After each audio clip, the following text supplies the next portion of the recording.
Què tal estan? Benvinguts a l'edició de dijous de Ventana a la Safor en este dia 8 de març. Cada dijous obrim un espai per a que els més joves expressen la seva opinió al voltant de diferents assumptes de l'actualitat.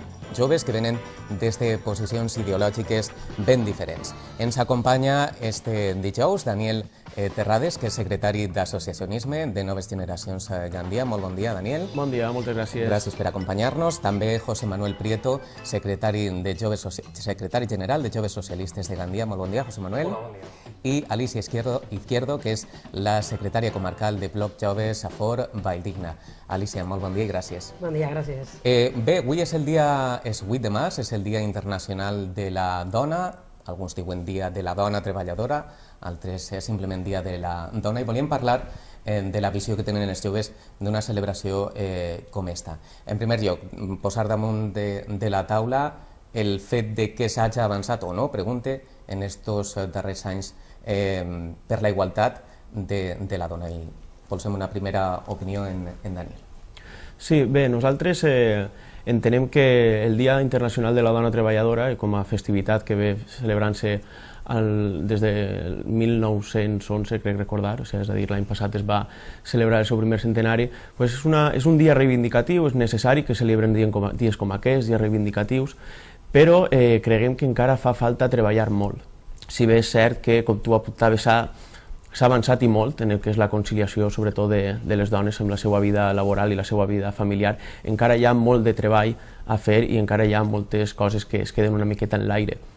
No obstant això, estem totalment satisfets de l'evolució que ha tingut el paper de la dona en societat, de la conciliació que s'ha pogut arribar a mantenir entre la seva vida familiar i la seva vida laboral, però, torno a remarcar, encara hi ha molt de treball per davant i bàsicament això, que estem satisfets però que encara quedaria moltes coses a fer i sobretot equiparar al 100% el que seria la situació real de les dones amb les dels homes en societat.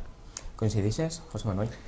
Jo coincidisc en que hi ha un gran avanç. Hem de recordar que el sufragi femení, per exemple, o el dret de que les dones pogueren obrir un compte bancari no fa molts anys, no estava implantat en Espanya. Veníem d'una dictadura que havia trasbalsat tots els èxits que s'havien aconseguit en matèria d'igualtat de les dones i dels homes en la República.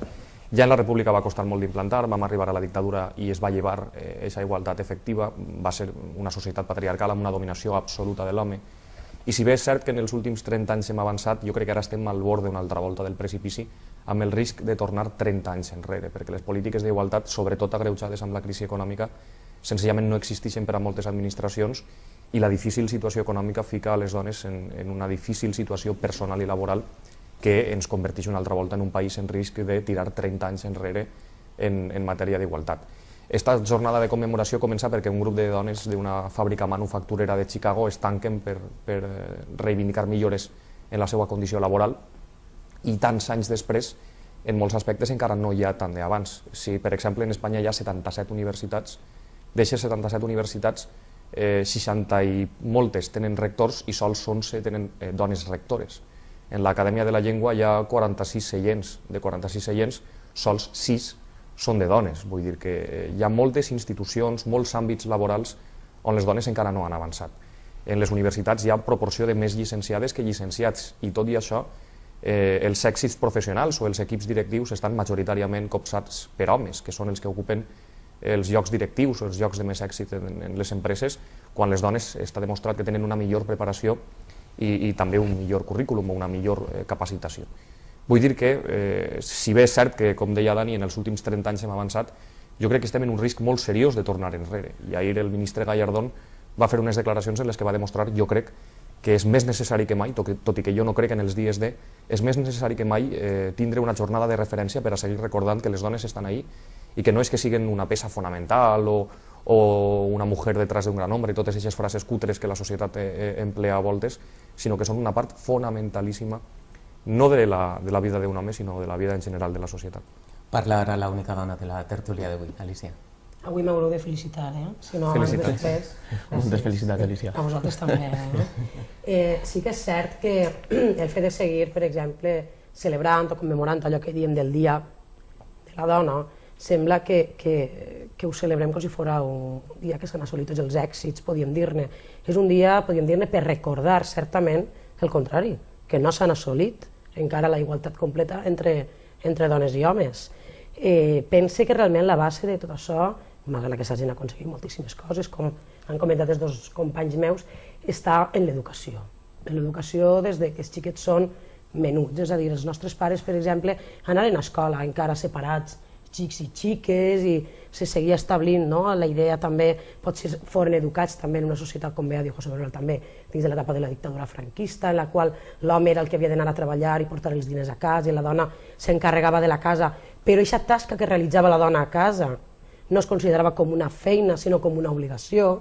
Això encara a dia d'avui tenim que seguir reivindicant-ho, perquè encara sembla que la dona, podríem dir que no té un contracte a una empresa o fora de casa no se considera treballadora, i ja hi vindria també, moltes vegades ho comentem, la concepció de que la dona que, per exemple, assumeix el fet d'estar a casa, dur la casa endavant i dur els fills, és una feina, si no la fera d'ella l'hauria de fer una altra persona. A més, també, l'altre dia escoltava unes declaracions de la comissària europea en qüestions d'igualtat, si no recordo mal, no sé com s'hi diu exactament el càrrec, però era aquesta dona. Li preguntaven sobre la qüestió de les quotes en les empreses, de les quotes en les llistes dels partits, de les quotes en les representacions de les institucions a nivell institucional, i la dona deia, malgrat que jo no estic d'acord amb les quotes, perquè això implica moltes vegades forçar a posar dones o posar homes, pense que l'objectiu que aconseguís les quotes és el que feia falta. És a dir, arribarem realment un dia en què no siguin necessàries les quotes perquè tant els homes com les dones, per la pròpia valua personal, seran considerades i ocuparan els càrrecs de poder? Doncs fins que no arribi aquest dia, jo també soc partidària que les quotes han de seguir existint. Sols així se'n dona compte moltes vegades que hi ha dones dedicades al món de la política, al món de l'empresa, etc., al món de la indústria, que són validíssimes, al igual que tantíssims homes. Trencar també una llança a favor de la concepció estranya de que masclisme és el contrari de feminisme, quan no ho és. Sabem perfectament que el contrari de masclisme és embrisme. El feminisme és un concepte que el que demana és la igualtat de la dona amb l'home, és a dir, la igualtat dels drets socials, laborals, vitals, podríem dir-ne, de la dona amb l'home. Per tant, penso que sí és necessari. L'educació, per suposat, la base de tot. El fet que les xiques són una esponja.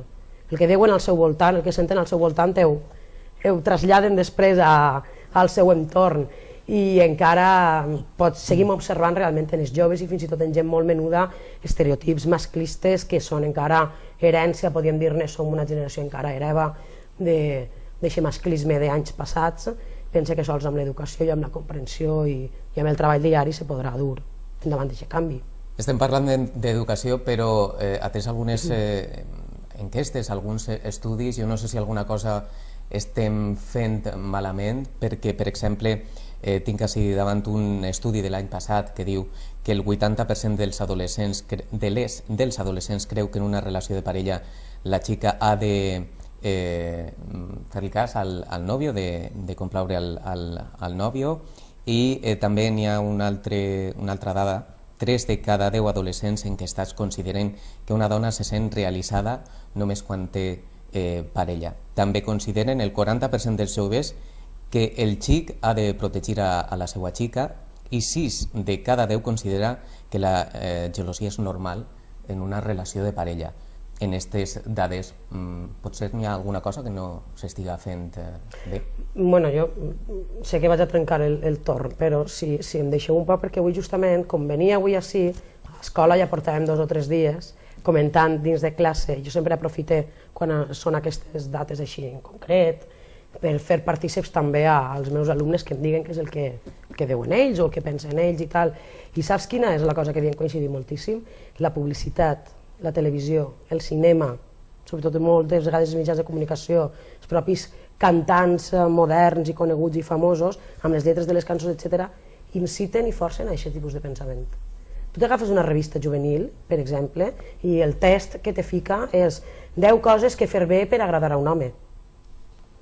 El que t'està carregant a tu la responsabilitat d'agradar-li a l'home, vull dir, m'entens? La pròpia publicitat sempre torna a ser moltes vegades el mateix. O sigui, l'eròtica femenina davant de què? Jo l'altre dia ho fem de broma i diem, ui, Ja fa molts anuncis que els homes dels anuncis televisius ja no són tan guapos, però les dones segueixen sent totes superguapíssimes, no? És a dir, ells ja se'ls cataloga o se'ls valora per una qüestió més intel·lectual, a elles encara per una qüestió física. Això també és educació, és a dir, la publicitat, els mitjans de comunicació, les publicacions, etc. El cinema mateixa, la música, fa molt, i no fa molt a favor per canviar-ho. Dani. Sí, apuntàvem el problema de l'educació. Jo trasladaria no només l'educació que s'imparteix a les escoles, sinó la de tots els agents socials implicats. Estàvem parlant del problema de la publicitat, com hi ha aquest masclisme, podríem dir amagat o banal, podria ser un masclisme banal el que s'amaga darrere d'aquest tipus de publicacions o aquest tipus d'anuncis que veiem a la televisió, on sí que es reprodueix una altra vegada i una altra aquest paper de la dona com la dona a casa o la dona que ha de ser una dona coqueta per tal d'agradar als homes, i això és el problema fonamental, traslladar el que seria l'educació en la igualtat, no només l'educació que s'ha de donar a l'escola, sinó l'educació que s'ha de vessar a tots els àmbits de la realitat social. Es parlava també una cosa que sempre m'ha paregut molt interessant, la problemàtica dels que s'anomenen els dies de no tenim un dia de l'arbre, tenim un dia de la dona, tenim infinitat de dies, que el que venen a remarcar és precisament aquesta situació de desigualtat que existeix, és a dir, jo m'agradaria veure un dia en el que arribara un dia en què no farà falta celebrar dies de perquè s'haguera aconseguit una igualtat total. Fins ara no la tenim, sí que és cert que s'ha avançat molt, tinc així unes dades, per exemple a Espanya hi ha 7.700.000 dones que cotitzen a la Seguretat Social i en la província de València són vora 400.000 dones les que cotitzen a la Seguretat Social. S'ha avançat molt en el que és el treball de la dona, però tenim certs problemes que encara continuen més o menys visibles però continuen latents. I una bona mostra d'això que dic és que una situació de crisi com la que patim a l'actualitat ha sigut el sector femení la que més ho ha patit i la que més ha experimentat aquest augment en les seues dades d'atur i en les seues dificultats per tal de promocionar a nivell laboral. Per tant, s'ha avançat molt, fa falta treballar molt i sobretot una celebració com la d'avui que sí que és un dia de reconeixement de tot el que s'ha avançat, però també sobretot és un dia per estar alerta i per tal de detectar les problemàtiques que a dia d'avui encara continuen patint. Bueno, jo crec que no sols en matèria d'igualtat, en molts altres assumptes fa molt de temps que el sistema educatiu falla. Els pares tenen una concepció del sistema educatiu que els permet dir que sols s'educa al col·legi. Jo crec que en el col·legi s'aprèn, però s'educa també en el col·legi i a casa. I ho ha apuntat, crec que era Alicia abans, l'educació des de casa i en el col·legi des de molt menuts ha de ser en favor d'una societat igualitària, és a dir, no sols hi ha una societat igualitària, sinó que s'ha de traslladar a tots els àmbits del xiquet, des de ben xiquet i des de totes les etapes de la seva formació educativa. Altre problema, vivim a l'era de la comunicació i a l'era de la imatge, i els rols de la dona s'agreugen, es frivolitzen, la dona sempre és frívola, però no sols la dona en l'era de la imatge, també la dona en la seva faceta professional. Quan veiem a una alta directiva o a una política que ha aconseguit una carrera molt prolífica, la gent sempre pregunta, bueno, i què haurà fet esta dona per a estar ahí? I aquesta és la pregunta que sempre es fa amb les dones i que mai en cap cas es fa amb els homes. Tal volta perquè els homes, ja ho he dit abans, ocupen la gran majoria dels càrrecs directius o dels càrrecs polítics o dels càrrecs de les empreses. Per això jo sempre he defensat no sols l'existència d'un Ministeri d'Igualtat, que va ser molt vilipendiat en la seva etapa, sinó també lleis com la de la paritat, que podrà ser en cert sentit una espècie de broma, tindre allò de les llistes amb el 50-50 o amb una paritat de gènere que siga del 60-40 i mai superior a aquests paràmetres, però jo crec que són molt necessàries, no sols perquè obliguen a tindre una presència de les dones, sinó perquè obliguen a demostrar una cosa que ja s'hauria de fer en l'etapa educativa o en totes les etapes de formació social d'una persona. Els obliga a dir que les dones estan ahí, que estan presents, que es fan palès que tenen un poder de decisió molt superior al dels homes i que tenen una capacitació que en els últims anys, sobretot per la seva formació acadèmica, s'està demostrant molt superior a la capacitació dels homes. Respecte als dies D o a les commemoracions, jo crec que avui és molt més necessària la celebració d'un dia de la dona. No sols per la regressivitat, per tornar enrere, per aquest pas nostàlgic que el govern de Rajoy ha fet tornant enrere amb la política de l'avortament o amb les declaracions escandaloses de la violència estructural que vaig sentir ahir de Gallardón, sinó perquè, ho ha apuntat Dani, estem en un moment de crisi econòmica que està sacsejant especialment a les dones. Les ames de casa, que sempre han sigut un sector d'economia submergida que mai s'ha reconegut, el treball de les ames de casa està veient-se molt més afectat per la crisi econòmica. Les dones que estaven incorporades al mercat de treball estan tornant als seus domicilis perquè estan perdent no sols el seu treball, sinó, com diuen molts estudis, la empleabilitat, és a dir, el seu treball futur. quan passi aquesta crisi econòmica tal volta siga més difícil encara per a les dones trobar una feina que estigui a l'alçada de les circumstàncies o a l'alçada de la seva formació, i aquesta és la duríssima realitat que hem d'afrontar commemorant dies com el d'avui. Jo no sé si vos ha passat, però va ser fa 2 anys o 3 en una companya de treball que cobrava menys que jo ho vaig veure en un contracte, que cobrava menys que jo pel mateix treball. Jo no sé si en això vos heu trobat alguna vegada i sembla increïble, no?, que encara passe això, i no entenc per què, pel cap d'un gestor fer una nòmina i que perquè siga dona tinga menys diners en la seva nòmina que en el cas dels homes. Jo te voldria contar un altre cas, que jo personalment en aquest cas jo no l'he viscut. Jo des de molt jove he compaginat estudis amb treball i realment allà on he treballat se m'ha tractat, ho reconec, sempre molt bé, i amb els companys que he tingut també, homes també molt bé, però pense que també ha sigut una cosa que jo ho havia marcat com un principi, és a dir, jo no haver admitit un treball en el qual se m'haver menys valorat, m'entens? I aleshores això també naix de cadascú, també moltes vegades a la força ofeguen, i si un no té cap altra possibilitat acabes agafant també la feina que t'hagin de donar. Però vaig a contar-te un altre cas que no l'havien comentat i sí que m'ha passat amb una amiga propera, que és una persona amb titulació superior, amb màster, és a dir, és una dona amb una preparació universitària elevada i amb una formació molt interessant, i va presentar uns currículums per a una empresa, la seleccionen, passa tots els processos, i en l'últim procés ella està embarassada, ara ja de 3 mesos, i tenia una mena de conflicte moral de dir dic que ho estic o dic que no ho estic, perquè si dic que ho estic igual no m'agarren a la faena. Aleshores uns certs amics li diuen no digues res, tu no tens per què dir res, perquè a un home no li pregunten si té un d'això o té una altra cosa o si té un fill, per què t'ho han de preguntar a tu? Bueno, finalment ella decideix dir-ho, perquè era una qüestió, podíem dir-ne, seva moral, i la sorpresa, bueno, a mi no ha sigut cap sorpresa, l'han eliminada de la selecció final per al treball, perquè han considerat que una dona que d'ací 5 mesos hagi d'agafar una baixa per maternitat, en els moments que corren no els convé a l'empresa. Això és lamentable, m'entens? És lamentable. Ahí tornes a implicar una cosa, que has de triar aleshores, la teua vida personal, la teua vida com a mare, la teua decisió de tenir un xiquet, o la teua laboral. Per això moltes vegades és cert que les dones que han triomfat, molt per exemple en el món de la política, industrial, torna al mateix, si mires igual darrere han hagut moltes vegades de renunciar al fet d'haver de ser mares, en aquest cas han tingut que triar, i això ahir sí que estem encara molt atrasats.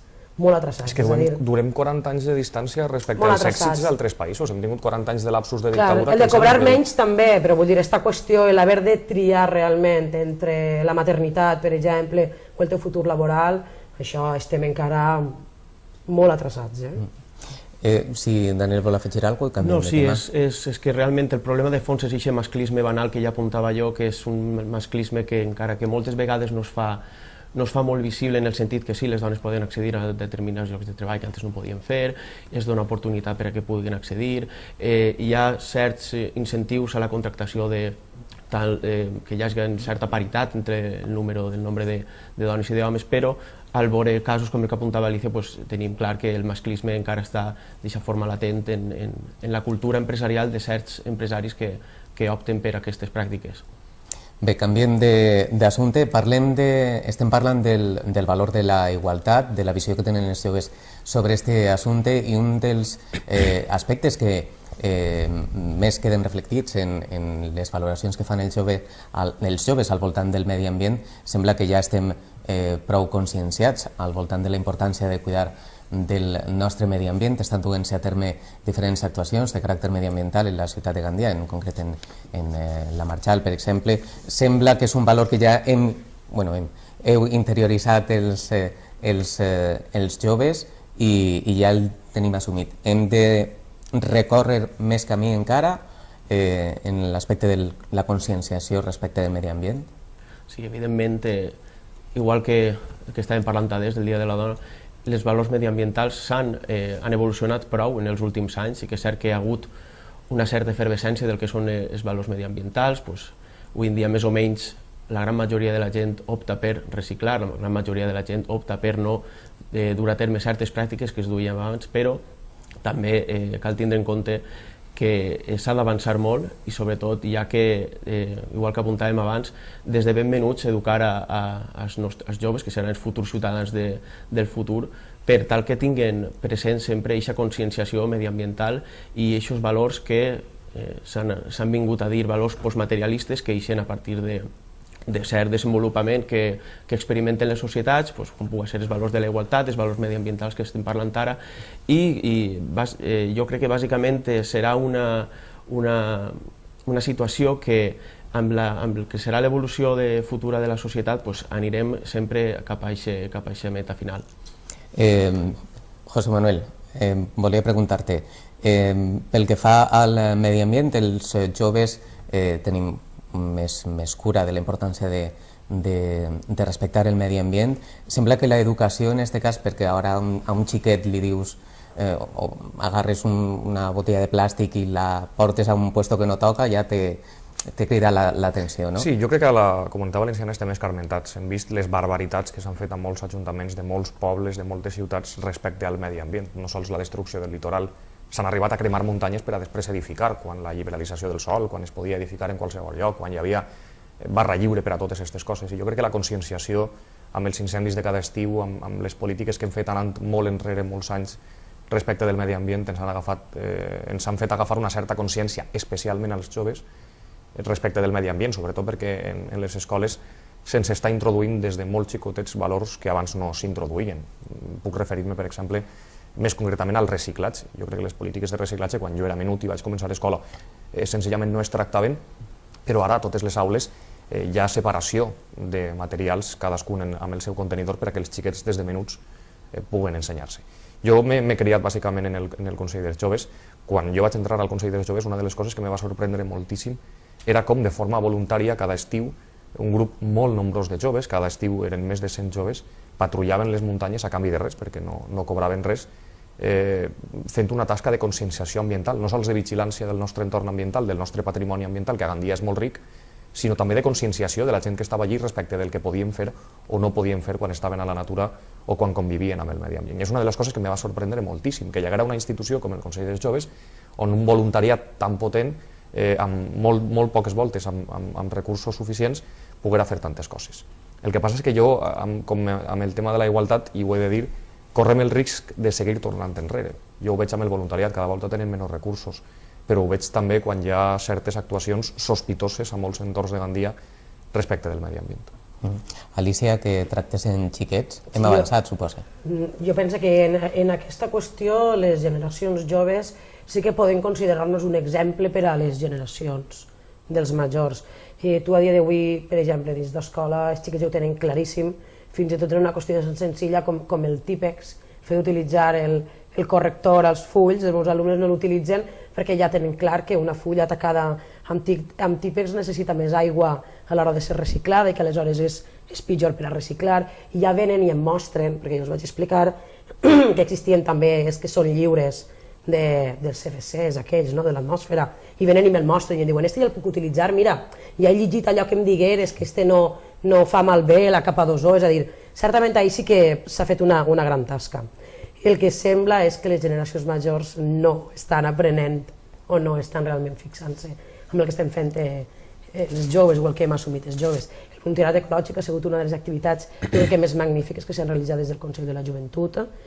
També totes aquelles campanyes, nosaltres de menudeig hem anat a tota la qüestió de la replantació del dia de l'arbre, ja ho hem viscut, hi ha molts xiquets que ja no estan vinculats a la terra ni al camp i han acudit i han vist el que és i el necessari que és, a dir, això és cert, però a Gandia també tenim una altra cosa, és el Fòrum 21, per exemple, no? El Fòrum 21 és l'organisme, podríem dir-ne, que proposa, debat i aglutina les qüestions mediambientals, i ahir, per exemple, estem representats, en el meu cas el Bloc Jove té també representant des del Fòrum 21, moltes vegades s'utilitza mal el Fòrum 21, en compte d'utilitzar-lo per a preguntar què seria el necessari per a Gandia, se'ls diu el que ja s'ha fet i se'ls imposa, però sí que estem observant en uns quants mesos cap així qüestions que a mi em saben greu, per exemple, el fet d'haver tancat el punt dels humedals allà a la zona dels Ullals, tenia més centre d'interpretació aquest, de les zones humides, jo penso que això és una llàstima.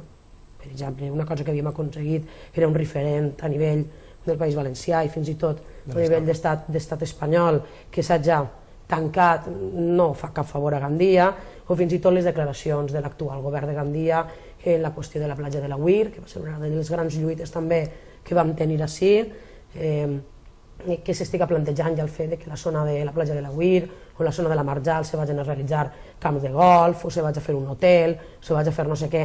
Podríem dir-ne que no s'acaba de tindre encara clar que una zona humida és una zona protegida, que és un atemptat contra la natura proposar aquest tipus de coses, i sembla que sí que és cert que esperem que aquestes joves generacions que tot allò ja ho han tenit més clar, tal quan vagin augmentant les edats, vagin subsanant els errors que encara estan cometent els majors en aquesta matèria, i aquestes sí que són molt greus. Es afecten qualitat de vida, clar. El que passa en accions com aquestes, però estem parlant en un context de crisi greu, com l'actual. Passaria a un segon plànol el respecte al medi ambient, tot i que les actuacions que en principi han anunciat des del govern no afectarien a la zona protegida de la Marjal. Corren el perill de, en temps de crisi, aquest tipus d'actuacions passarà a un segon plànol. No obstant això, i ho hem pogut comprovar a la ciutat de Gandia, ara mateix s'ha recuperat l'ullal del Pla des Fonts, que el que afecta és a la superfície d'aigua que tenim i duplicant-la. És a dir, també s'ha apuntat, dient els meus companys, la resta d'actuacions que té previst realitzar el govern, com el camp de golf a la Marjal o la incògnita que tindrem amb la zona de la platja de l'Ullal, que sí que s'avança que no hi haurà cap edificació, simplement el que es vol és donar un valor afegit a la zona, com es va fer a la zona de l'Ullal, on està la zona de l'Aula Natura i tota aquesta zona. Voldríem donar un valor afegit, però evidentment sense que això comporti cap edificació o cap destrossa, com s'apunta, del patrimoni. Jo és que amb el govern del PP de Gandia m'ho crec tot. Jo, quan diuen que la crisi econòmica, les retallades poden afectar al medi ambient, doncs sí, jo no dubte que amb el govern del PP de Gandia puguen afectar al medi ambient, perquè és una qüestió de prioritats. I la prioritat del Partit Popular pot ser recuperar ullals, però mentre amb la mà dreta van recuperant ullals, amb la mà esquerra van amenaçant d'edificar en el Marjal amb els hotels i amb el camp de golf, o van amenaçant d'edificar en la platja de la Weir, i ja van dient per ahí que tenen uns plànols per on van anar els carrers i per on va anar el traçat nord per a edificar en una zona que està de totes protegida. Jo no me crec que la prioritat del Partit Popular de Gandia sigui el medi ambient, perquè ells han apostat per un altre tipus de medi ambient, per la política que deia González Pons quan era conseller de Medi Ambient, de la sandia, verde por fuera però rojo por dentro. Això és la seva política, que estèticament tot sembla que siga verd, però en el fons polítiques molt agressives al medi ambient, i la prova està en els projectes que està anunciant el senyor Torra. Alicia, i després Dani. Sí que pense que realment en qüestions de crisi se retalla, una de les coses podríem dir que perdria importància la qüestió del medi ambient, però jo penso que la raó, i parla a nivell de la reclama de la societat, no ja del que fan els governs, que moltes vegades jo per exemple, si estigués al govern no retallaria en inversió de medi ambient, i no vaig a parlar de partits polítics, sinó de la societat. Per què? Perquè la inversió en medi ambient, podríem dir-ne, dona uns resultats a mitjà i a llarg termini. A mitjà i a llarg termini. I la gent el que vol ara són solucions immediates, als problemes immediats. Podríem dir-ne que la inversió en medi ambient no se veu una solució immediata, però la gent ha de tindre clar que la qüestió del medi ambient és importantíssima. Això te va a posar una qualitat de l'aire que respires, una qualitat de l'aigua que beus, una qualitat dels espais on vius, i que això a la llarga és necessari, perquè si no t'estàs carregant realment l'entorn on estàs vivint, la qualitat de vida teua baixarà. El que passa és que jo penso que la gent segueix mantenint això, un poc és a mitjà i a llarg termini i no a curt termini. Dani, ja acabem. Sí, un apunt només. És que, per exemple, el pensar en la Marjal, com s'estava parlant adés, hi hauria que evitar posar-ho tot en la mateixa vara de mesurar. Per exemple, tenim zones de la Marjal que són autèntics tresors paisatgístics i naturals, com puguen ser els ullals, s'ha recuperat un ara, i això són coses que s'ha de protegir de totes. Hi ha zones de la Marjal que són terreny agrícola, és a dir, són zones que són xicotets horts de propietat privada, que ahir sí que es podria fer alguna actuació, i hi ha zones de la Marjal que per a bé o per a mal són autèntics femers. És a dir, hi ha zones de la Marjal que estan totalment abandonades, i ja estaran nets. Zones de la Marjal on, vull dir, zones de la Marjal protegides, ullals, que sí que no es pot tocar absolutament res, i algunes altres zones on sí que podrien fer alguna xicoteta actuació per tal de millorar el que sigui la situació general i la situació global de la zona. Jo lamento dir que la Marjal com a concepte en si mateixa és zona protegida. Sí. Sols el fet de ser Marjal, i si està bruta i és un femer, la solució és netejar-la. Però la Marjal com a definició... està bruta, està degradada. La Marjal com a definició és un espai natural protegit. Si tu t'agafes el mapa d'espais naturals protegits de la Comunitat Valenciana i te vas mirar, posa la Marjal d'Olivapego, la Marjal de Gandia, Xeraco i tal, i són zones protegides, les zones humides són zones protegides per legislació, no poden fer una distinció interna, perquè aquesta distinció interna saps què és? Que hi ha gent que s'ha preocupat per cuidar aquest tros i gent que s'ha despreocupat per cuidar aquest tros, però en si mateixa no li elimines la protecció. Però és que l'excusa amb la Marjal, amb el Cabanyal, sempre és la mateixa, està degradat, bueno, doncs si està degradat, arreglem-ho abans de tocar, no? No ho sé, és estudiar. Bé, ho estudiarem. Hem de posar el punt i final. Gràcies als tres per la vostra participació. Daniel Terrades, José Manuel Prieto i Alicia Izquierdo. Gràcies als tres. Moltes gràcies. Fem una pausa per a la publicitat. Tornem de seguida amb més coses en Ventana a la Safor. Fins ara.